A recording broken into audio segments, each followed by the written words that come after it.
नमस्कार, मैं हूं संजय शर्मा। आप देख रहे हैं 4 PM न्यूज नेटवर्क। गजब देश में चल रहा है। देश में रेल मंत्री कह रहा है कि छोटी मोटी रेल दुर्घटनाओं को कांग्रेस बड़ा तूल दे रही है। सोशल मीडिया पर लाइन लग गई है रेल दुर्घटनाओं की, इतने लोग मर गए और रेल मंत्री को दिख रहा है कि छोटी मोटी रेल दुर्घटनाएं हो जा रही हैं। पेपर से लेकर पार्लियामेंट की बिल्डिंग तक सब लीक हो रहा है, सरकार को मतलब नहीं है। अनुराग ठाकुर खुलेआम जाति जनगणना पर भड़क रहे हैं, बदतमीजी कर रहे हैं। प्रधानमंत्री उनके वीडियो को ट्वीट कर रहे हैं। दिल्ली में बच्चे कोचिंग में पानी भर जाने से मर जा रहे हैं और कोचिंग के मालिक कहीं ना कहीं मैनेजमेंट में जुटे हुए। देश में गजब हाल चल रहा है। सुप्रीम कोर्ट ने जाति के मुद्दे पर एक नया विवाद शुरू कर दिया है। एक फैसला आ गया है, वो विवाद बनेगा, समाधान बनेगा, इस पर सबकी निगाहें हैं। और भारतीय जनता पार्टी में चल क्या रहा है, खेल क्या हो रहा है, इस विषय पर हम बातचीत करेंगे। और बातचीत में हमारे साथ नागपुर से जुड़ेंगे राजीव रंजन जी, बिजनेस पत्रकार हैं, संघ की बहुत अंदर की खबर रखते हैं। इन तमाम बिंदुओं पर आज उनसे बातचीत शुरू करते हैं। राजीव जी, बहुत बहुत स्वागत है आपका 4PM न्यूज नेटवर्क में। गजब हो गया, रेल मंत्री गुस्से में कह रहे हैं कि बताइए, छोटी मोटी रेल दुर्घटनाएं हो गई और कांग्रेस और ये समाजवादी पार्टी के लोग सोशल मीडिया इनकी बड़ी बड़ी घटनाएं दिखा दे रहा है। रेल मंत्री का गुस्सा जायज है क्या? बहुत अच्छा सवाल पूछा है आपने संजय जी। देखिए, ये पूरी की पूरी जो भारतीय जनता पार्टी की जो कैबिनेट है और जो मेंबर ऑफ पार्लियामेंट्स हैं, वो अभी तक रिजल्ट के सदमे से उबर नहीं पाए हैं और वो एक बिविल्डर बिवाइल्डर है। मतलब वो एक हिंदी में क्या बोलेंगे उसके लिए एक वर्ड, किंग कर्तव्य वय विमूढ़। हाँ, ये शब्द सही है, किंग कर्तव्य वय विमूढ़। ये लोग उस वाली परिस्थिति में, ठीक है। तो ये अभी तक उससे बाहर नहीं निकल पा रहे हैं कि भाई हो क्या गया हमारे साथ में। ये जो इन्होंने कहा अश्वनी वैष्णव जी ने, इससे ये शोक होता है, इससे ये प्रतीत होता है कि इन लोगों के अंदर में एम्पैथी बिल्कुल भी नहीं है। जनता अगर मरने वाले की संख्या 2 है, 4 है, 5 है, 6 है, तो ये बोलते छोटी मोटी दुर्घटना है।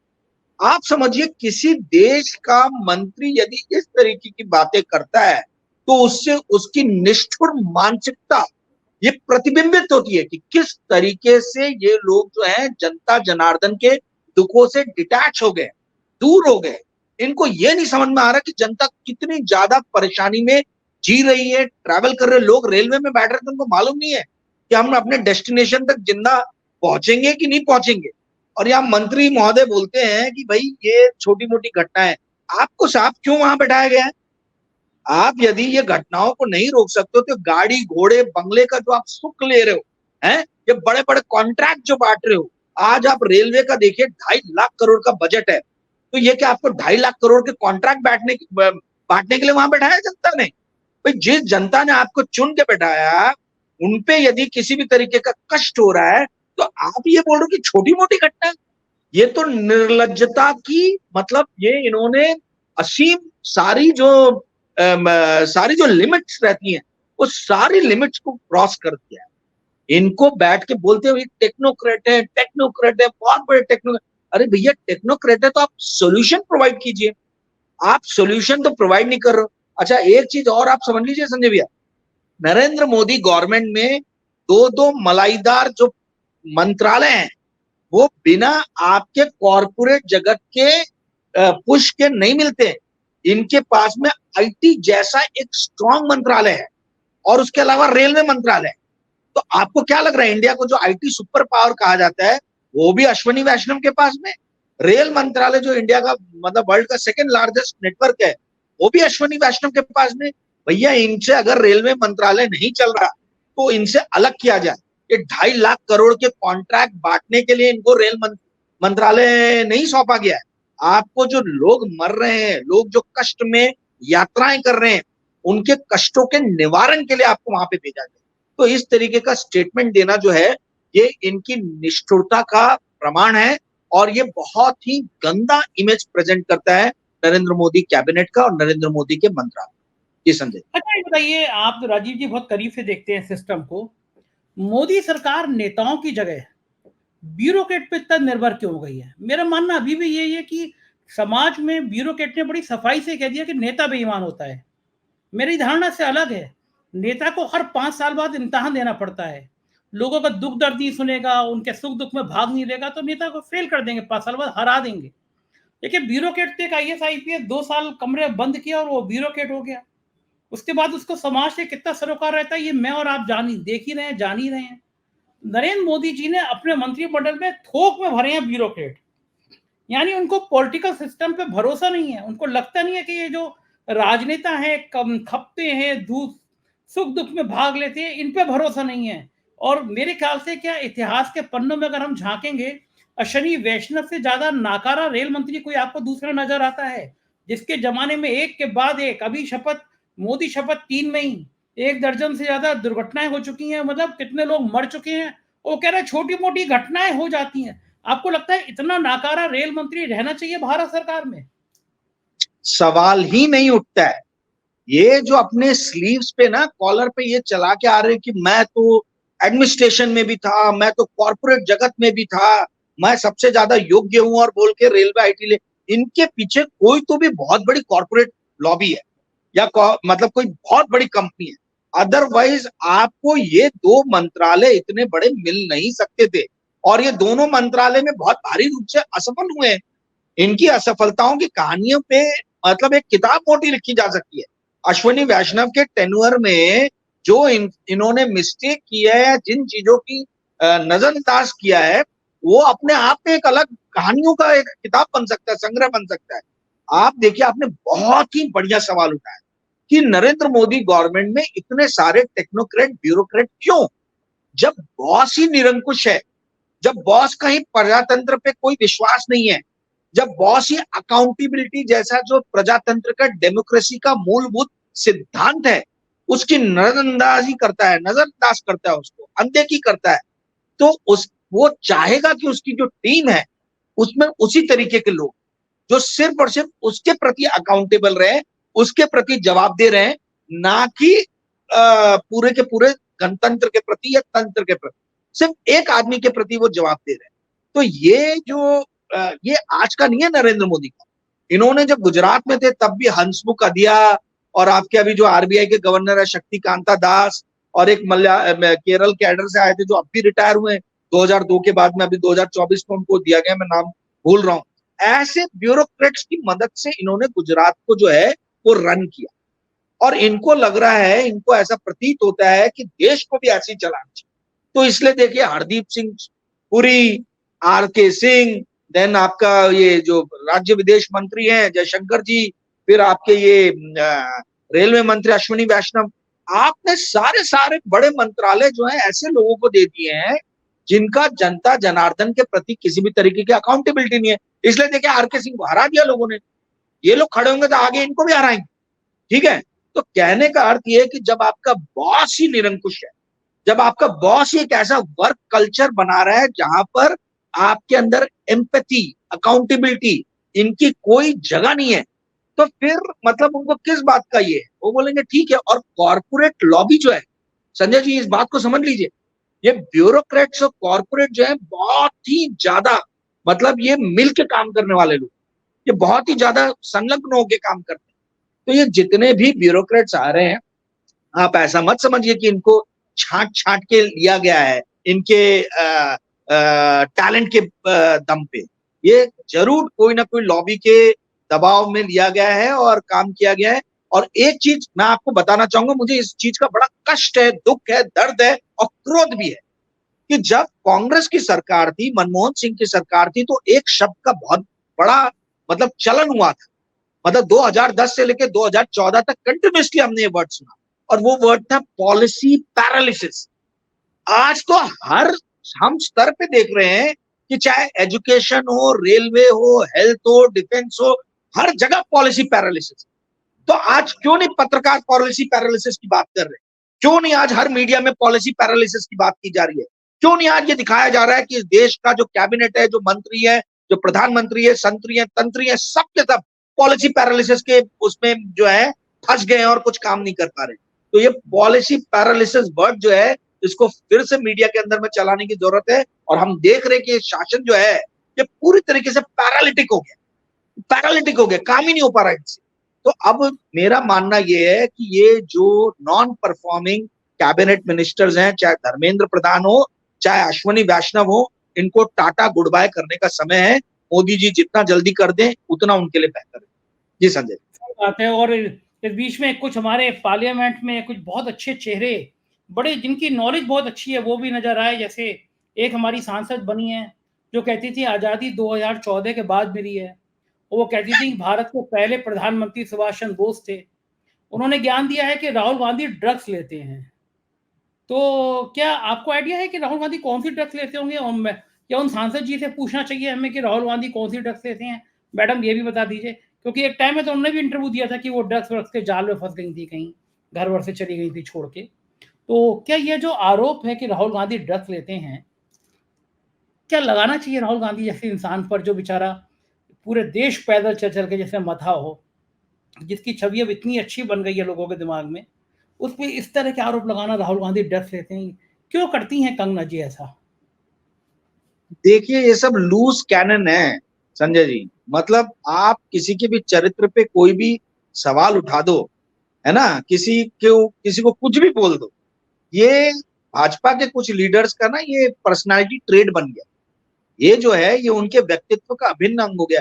अब आप बताइए मुझे, मैं बोलता हूँ कि भैया सिर्फ क्यों ड्रग टेस्ट लें, फिर तो अल्कोहल टेस्ट भी लेना चाहिए। हर सुबह आए इनका अल्कोहल टेस्ट करो, हर सुबह आए चेक करो कि नॉन वेजिटेरियन कितने हैं। भैया सनातन के नाम पे तो आपने पूरे देश में तांडव मचा रखा था, है? तो जरा पता किया जाए कि इसमें नॉन वेज, आप तो गौ माता के सबसे बड़े रक्षक और गौ मांस के सबसे बड़े विरोधी हैं, और हर तरीके के मांस के सबसे बड़े विरोधी है। पता किया जाए भारतीय जनता पार्टी के अंदर कितने लीडर जो है, मेंबर ऑफ पार्लियामेंट, ये नॉन वेज खा के आते हैं। ये इस तरीके की बेहूदी और फालतू बातें। राजीव जी, मुझे लग रहा है कि किसी ने बदनाम किया होगा बीजेपी को, वरना बीजेपी ने तो बीफ पार्टी से कहीं चंदा नहीं लिया ना। वो तो गलत नाम आ गया होगा ना कि बीफ पार्टी से चंदा किया है, वो इलेक्टोरल बॉन्ड में। यही तो दोहरे चरित्र को दिखाता है, भाजपा के दोहरे चरित्र। आप ये जो बीच बीच में निकाल देते हो ना, ये हम आधा घंटा बोले इससे इनको दर्द नहीं होगा। आप जो 2 मिनट के अंदर में निकाल के जो पिन पॉइंट कर देते हो, वो चुप जाती है इनके नेताओं को। और मैं आपको बता रहा हूं, एक चीज को आप समझिए कि आपके पास में जब मुद्दे नहीं होते, जब आप डिफेंसिव फुट पे होते, तभी आप अनर्गल बातें करते।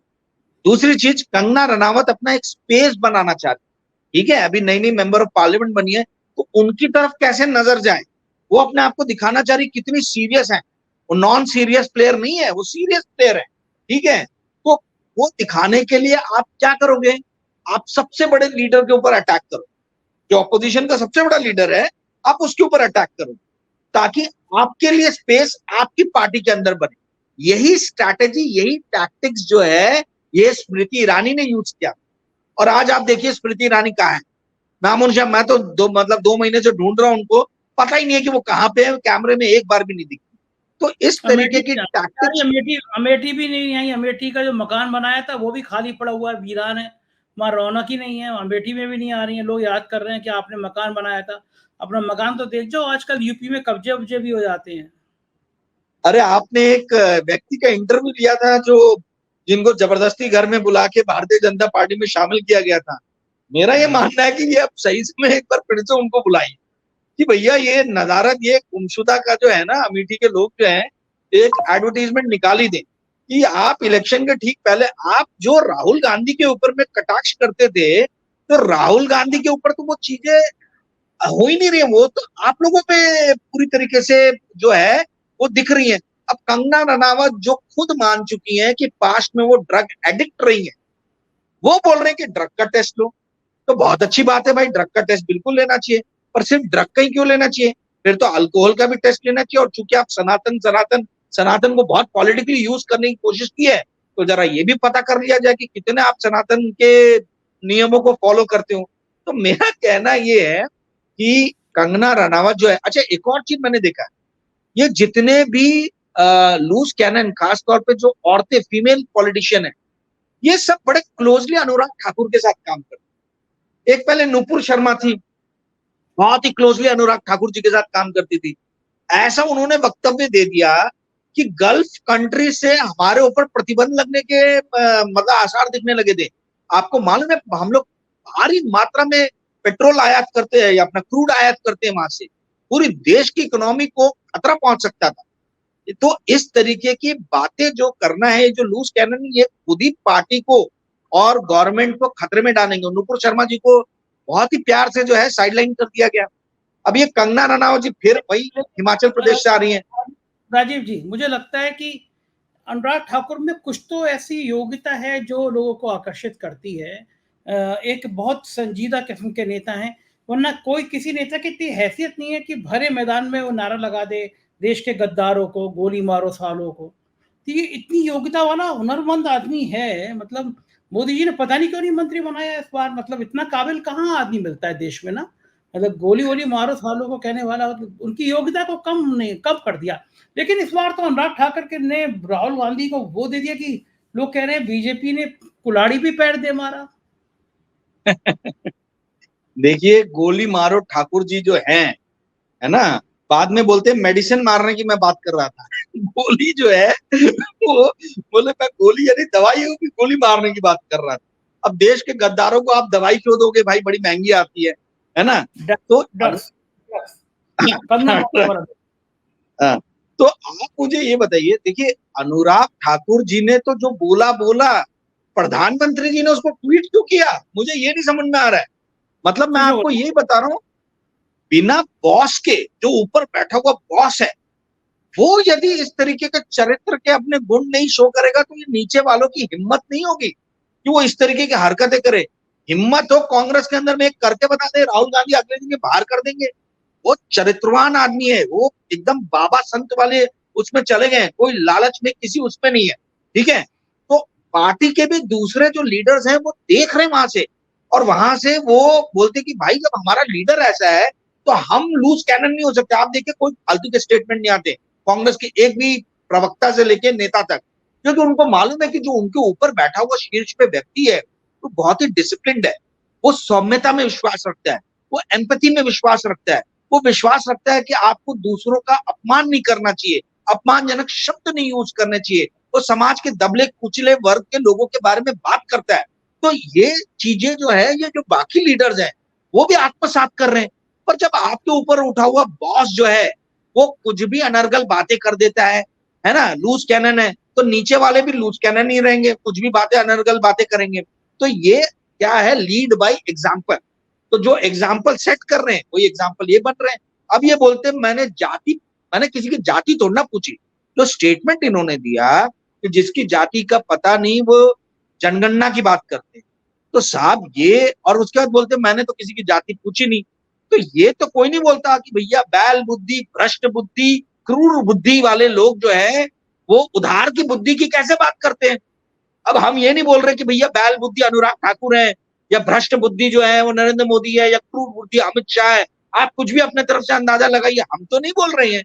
पर आप जो है इस तरीके के एक सिंबल्स फेंक दे रहे हैं और उसके बाद में बोल रहे हैं कि मैंने कहा ये चीज कहा। तो ये इस तरीके की जो बातें हैं, ये पहली बात तो संसद में होनी नहीं चाहिए। ये असंसदीय भाषा का इस्तेमाल जो है वो होना नहीं चाहिए। और हम लोग ये एक्सपेक्ट करते हैं कि भाई जो हमारे लीडर चुन के आए वो कोई सार्थक बहस करे, समाज के दबे कुचले वर्गों के लिए कुछ सोचे, मिडिल क्लास हमारे आपके जैसे लोगों के लिए कुछ सोचे। तो ये बात कोई ये बात नहीं कर रहा है कि भाई ये जो इतने जो बच्चे आईएएस की तैयारी कर रहे हैं या मेडिकल की तैयारी कर रहे हैं, कभी पेपर लीक हो जा रहा है, कभी पानी भर के बच्चे मर जा रहे हैं, कभी ट्रेन एक्सीडेंट हो, तो ये देश की जो व्यवस्था चरमरा गई है उसको हम कैसे सुधारें, उसको कैसे ठीक करें, इस पे तो कोई बहस ही नहीं हो रही, बातचीत ही नहीं हो रही, और बात हो रही है एक दूसरे के ऊपर अटैक किया जा रहा है। ठीक है, तो ये मेरे ख्याल से संजय जी, ये बड़े ही गलत दिशा में प्रजातंत्र की बहस जा रही है। नकली बहस इस संसद में चलाई जा रही है, असली मुद्दों को पकड़ा नहीं जा रहा, असली मुद्दों पे बात नहीं हो। ठीक बात है। ये कोचिंग की बात आपने करी, दिल्ली में ऐसी कोचिंग, कोटा में ऐसी कोचिंग, ये कोचिंग चलाने वाले बड़े बड़े धन्ना सेठ जो ज्ञान की बातें करते हैं और बच्चों को ऐसे मरते हुए छोड़ देते हैं। क्या ऐसे लोगों को अब कोई नियम कायदे में लाना चाहिए, नहीं लाना चाहिए? बिल्कुल लाना चाहिए, और अभी तक क्यों नहीं लेके आए भाई। आप सोचिए ये कोचिंग इंस्टीट्यूट वाले जो हैं ये सोशल मीडिया का भरपूर इस्तेमाल करके, पब्लिसिटी का इस्तेमाल करके ये बच्चों को अपनी तरफ आकर्षित करते हैं। जिन बच्चों की कैपेबिलिटी नहीं, इनको मालूम रहता है कि भाई ये नहीं कर, तो उनसे भी 2.5-3 लाख रुपए लेते हैं। और ऐसी अमानवीय स्थिति में बच्चे जीने के लिए मजबूर हैं कि वहां प्रिपरेशन क्या करेंगे वो। उससे अच्छी प्रिपरेशन तो घर में कर लें। अरे उससे अच्छी प्रिपरेशन तो संजय मैं बोलता हूँ एक आधे घंटे का प्रोग्राम आप मेरा रख दीजिए 4 PM पे, मैं इनकी करा दूं ऑनलाइन।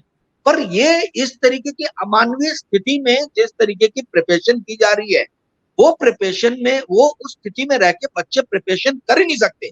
और जो इनके टीचर्स हैं, जो फैकल्टी मेंबर्स हैं, आप देखिए वो तो मतलब ऐसा हो गया कि वो स्टारडम के आदी हो गए, स्टारडम में जी रहे हैं। वो आएंगे लल्लन टॉप्स टाइप जो है, जो मतलब एक पब्लिसिटी, मैं तो बोलता हूँ पब्लिसिटी का एक सबसे बड़ा इंडिया का प्लेटफॉर्म है। आप देखिए जितने बड़े बड़े नेता, क्रिकेटर, फिल्म स्टार, इन लोगों के सॉफ्ट व्यक्तित्व को उभारने का, उनको दिखाने का और उनके अच्छे गुणों को अवतरित करने के लिए सबसे बेस्ट मीडिया, ठीक है, ये वहां आके जो है ये अपने व्यक्तित्व का इनका बखान किया जाता है, इनके लाखों में फॉलोअर्स बनाए जाते हैं। तो ये जब ये सारे काम कर रहे तो इनको ये नहीं मालूम है कि हमारा जो मूल बिजनेस है, जो हमारा प्राइम बिजनेस है, उस बिजनेस के अंदर में हमको कौन से लॉ की नीतियों को फॉलो करना चाहिए। क्या आपको ये नहीं पता है कि भैया दिल्ली में नियम है बेसमेंट के अंदर में क्लासेस नहीं होनी चाहिए। आप क्यों रन कर रहे हो? आप किस तरीके के फ्यूचर के IAS IPS या सिविल सर्विस बना रहे हो? जब आप खुद भ्रष्टाचार के काम कर रहे हो तो जिनको आप कोचिंग दोगे वो लोग किस तरीके से आप सोचोगे कि वो ईमानदार जो है, ईमानदार IAS ऑफिसर हमको मिलेगा, ईमानदार IPS ऑफिसर मिलेगा। भाई भ्रष्टाचार की नींव तो आप रख रहे हैं। वो देख रहे हैं कि पैसे कमाने के लिए हमारे जो गुरु हैं वो किस तरीके के कार्य कर रहे हैं, ठीक है। और उनका हमारे जो कोई एम्पैथी नहीं है, सिर्फ नोटा गिनना, रोकड़ा, बैठ के पैसे गिनते रहो कितने आ रहे और अब बातें कर रहे कि भाई हम थोड़ा जिम्मेदार है। एक ऐसे गुरुजी हैं जो बच्चों को मतलब वो अपना जवानी का जो है ना बड़ा गुंडई वाला छवि दिखा के उनको जो है अपनी तरफ आकर्षित करते कि कट्टा चलाओ कट्टा। मैं अवध ओझा जी की बात करूं, चल नाम ही ले लेता हूँ। भैया ये इस तरीके से पढ़ाया जाता है। और कल जब आपसे क्वेश्चन किया गया तो आप बोल रहे हो कि मैं वहां गया नहीं क्योंकि नॉन सोशल एलिमेंट है। तो अब तो ये पता चल गया। देखिए ये जो छात्र वहां पे बैठे हुए हैं वो क्यों बैठे हैं? वो बोल रहे हैं कि आप हमसे 2.5-3 लाख लेते हो और आज हम इतनी बुरी स्थिति में जी रहे हैं, आप लोग हमारे बीच में आके हमको संबोधित नहीं कर रहे हो, हमारी समस्याओं को दूर करने का, निवारण करने की बात नहीं कर रहे हो। ये डर के मारे नहीं जा रहे। इनका डर यह कि हम कहीं पिट ना जाए। और इनको ये मालूम है कि ये कोई नॉन सोशल, ये एंटी सोशल एलिमेंट नहीं करेंगे, ये इन्हीं के छात्र पीट देंगे इनको। उस डर से जो है ये वहां जाना नहीं चाह रहे, क्योंकि इन लोगों ने आज तक सिर्फ पैसे गिनने का काम किया है संजय जी। इन्होंने कभी बच्चों से ये नहीं पूछा कि आपके लिए हम क्या ऐसा करें कि आप मेंटली सुकून रह के अपनी प्रिपरेशन कर सको। बेसमेंट में आप क्लासेस चला रहे हो, जहां बाढ़ आ जा रही है, जहां बच्चे मर जा रहे हैं, इलेक्ट्रोक्यूशन हो जा रहा है, एक बच्चा पहले मरा हुआ है। तो ये सारे के सारे शिक्षकों को अब समझने की जरूरत है कि लीड बाय एग्जांपल। आप जैसा एग्जांपल सेट करोगे वैसे ही फ्यूचर के आप सिविल सर्वेंट्स तैयार करोगे। यदि आप भ्रष्टाचार की नींव रखोगे, आप दिखाओगे कि पैसे के प्रति आप बहुत ज्यादा लालची प्रवृत्ति के हो, तो वैसे सिविल सर्वेंट्स आप तैयार करोगे। तो इनको सुधरने की जरूरत है। जी संजय। बिल्कुल सही है राजीव जी। आखिर चलते चलते बात सुप्रीम कोर्ट के फैसले की भी कर लेते हैं, जिसमें कोटा में कोटे को उन्होंने मंजूरी दे दी है। क्या इसके राजनीतिक परिणाम होंगे? बहुत बड़ा डिसीजन लिया गया है और मैं व्यक्तिगत रूप से जो गवई साहब हैं उनको आज से नहीं 20 साल पहले से जानता हूँ, नागपुर के ही हैं। उनके पिताजी भी गवर्नर रहे, उन्होंने अलग से एक जजमेंट लिखा है इसके अंदर, ठीक है। तो ये आप समझ लीजिए कि जातिगत जनगणना की जो बात है उसका जो है रास्ता जो है इस जजमेंट ने क्लियर कर दिया। ये बात बिल्कुल सही है गवई साहब ने जो बोला, जस्टिस गवई साहब ने, कि शेड्यूल कास्ट के अंदर भी बहुत सारी शक्तिशाली जो है ना उपजातियां बन गई और सभी जातियां एक समान नहीं है। तो अब जो बोला गया कि आप जो है उपजातियां बनाइए और जो ज्यादा दबी कुचली है, जो ज्यादा जिनको अवसर नहीं मिले, उनको आप सामने लेके आइए। तो ये बिना जातिगत जनगणना के और बिना किसी भी तरीके के एनालिसिस और सेंसस के पॉसिबल नहीं है। तो ये एक रास्ता खोल रहा है, पहली चीज। दूसरी चीज आप इस बात को समझिए 18% के आसपास शेड्यूल कास्ट है इस देश में और 8% के आसपास में शेड्यूल ट्राइब। तो यानी कैलकुलेशन इजी हो इसलिए हम 25% पकड़ लेते, ठीक है, 25 से थोड़ा ज्यादा ही है और 25% पकड़ लेते हैं। यानी 140 करोड़ की जनता में 14, 28 और 7, 35 करोड़ जनता जो है वो शेड्यूल कास्ट और शेड्यूल ट्राइब को बिलोंग करती है। अब 35 करोड़ जनता में आप संजय जी इस बात को समझिए कि इस देश में हर साल 2 से 3 लाख से ज्यादा गवर्नमेंट जॉब नहीं निकलती है, central government plus state government. यदि इसके अंदर में SC ST कोटे को भी हम अलग रख दें, ठीक है, 28% के आसपास में कम हुआ है पर कैलकुलेशन के लिए हम पकड़ ले 25% पकड़, तो आप 3 लाख का 25% कितना हुआ? 30,000, 30,000 और 15, 75,000। अब आप सोचिए 33 करोड़ की पॉपुलेशन है, ठीक है, शेड्यूल कास्ट और शेड्यूल ट्राइब की, और 75,000 वैकेंसी निकल रही है। 1 लाख पकड़ लीजिए, मान लीजिए 1 लाख लोगों को 33 करोड़ में से चुनना है हर साल।